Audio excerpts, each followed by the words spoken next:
Okay, let's do this. So what we'll be looking at today is my back progression over an 8-year period spanning from 2008 to 2016. I'm going to be comparing 3 pictures. So the first one will be from 2008. The second one will be from 2012. And finally, the third one will be 2016. So the first picture that we'll be taking a look at is me in 2008, weighing around 154 pounds, relatively lean. You see, around this time I was still competing as an athlete on the track, running 100 meters. So the training that I was doing was 4 times a week on the track and maybe 1 to 2 maximum weightlifting sessions in the gym. Those weightlifting sessions would have included things like power cleans, squats, and some bench press, but not too much. Being a track athlete, the main focus, was to concentrate on speed and power production. There was a lot of plyometrics written into the program as well, but all of the training that I'd done off of the track was just to try and assist me to run faster when I get back on the track to compete. So the main focus was just speed and power around 2008. So just a quick recap on this picture. I was weighing around 154 pounds. My waist at the time was 30 inches and my bicep and tricep measurement was 15.25 inches. Okay, now so fast forward into 2012, and from this picture you can see that I've gained a considerable amount of weight. At the time, yeah, I thought I looked good, but looking back on it now, you can see there was a lot of fat and watery weight gained. Now from the end of 2008 moving into 2009, I realized that I was getting a lot stronger than faster on the track, and I guess partly the iron bug bit me and I've never looked back since. I've exchanged the running spikes for the dumbbells and really just effort of trying to gain as much mass as I possibly could. I mean, starting out in those first 3 years, I didn't really know what I was doing, hence why I've gained quite a lot of fatty tissue instead of actual pure muscle, pure lean muscle. And between 2008 and 12, I can honestly say I purely concentrated on bench, squats and lat pull down. I didn't even know what deadlifts were, ignorantly. I just wanted to get stronger in squats and stronger in bench and improve the posture in my back.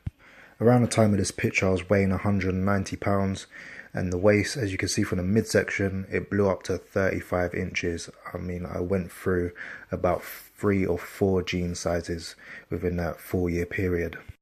But as you can see by the picture, I've still been able to gain quite a bit of back mass, even though looking back on it now, it's just fat with a little bit of muscle under there somewhere.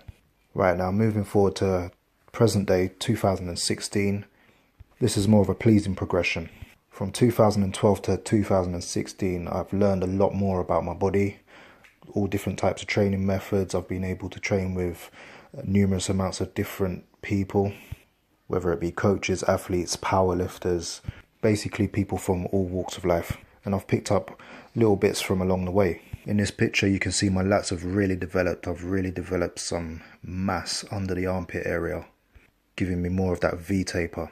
This picture nearly looks like a campaign advert for Red Bull, advertising the wings.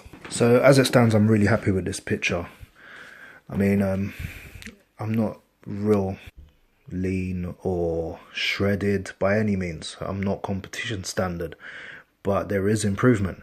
The lats are a lot bigger, the waist is tighter. I mean, in this picture here, this is as of last week, so the waist is 34 inches. In turn will help the lats to look a lot bigger as well. I've gained a lot more thickness, a lot more depth, and I appear to be leaner as well, which is a bonus. So from 2008 to 2016, I've been introduced to kettlebell training. I've implemented deadlifts into my program, and also I've touched on a little bit of bodybuilding as well. You can see my shoulders, they're a lot thicker. My triceps as well, they're thickened up. I mean, the thickness would have come from heavy bench pressing, but it's nice to get a few reps in there to get the pump in the triceps as well. So you can see that really coming through from the back. Moving forward, my aim is to now develop a bit more around the tricep area. Try and take the waistline in another inch and dry out, get a bit tighter. Need to try and get that Christmas tree in the back popping out. and that X around the top, around the rhomboid area. I think mainly the improvements that have come about in the last 4 years is down to education. So as I've said before, I've really learned about my body. I've learned about what food types I respond best to. And the kettlebell training as well. Having different tools in your training box, it will help to bring about a different look to your physique. I mean, before, from 2008 to 2012, I used to bench press a lot. And I used to squat a lot as well. I'm not talking about in terms of weight heavy, but a lot. So twice a week, 3 times a week, bench and squats. And that used to take a huge toll on my joints, like my elbows and my knees. But what I've found from kettlebell training and bodyweight training, I'm able to work the muscle groups and not put too much stress on my joints and tendons, which I think is the key to longevity. Having torn my pec 3 years ago, going nearly 3.5 years ago now, I've had to learn the hard way. So moving forward now, looking at the 2 pictures from 2008 and 2012. First picture I'm weighing 154 pounds, second picture 190 pounds. I could honestly say in that first 4 year period I put on a bit too much mass a bit too quickly, but I was still in my trial and error phase. Second picture comparison is 2008 versus 2016. Picture on the left is me at 190 pounds. Picture on the right, current day, I'm weighing 220 pounds. So you can see now the mass has creeped on a lot slower.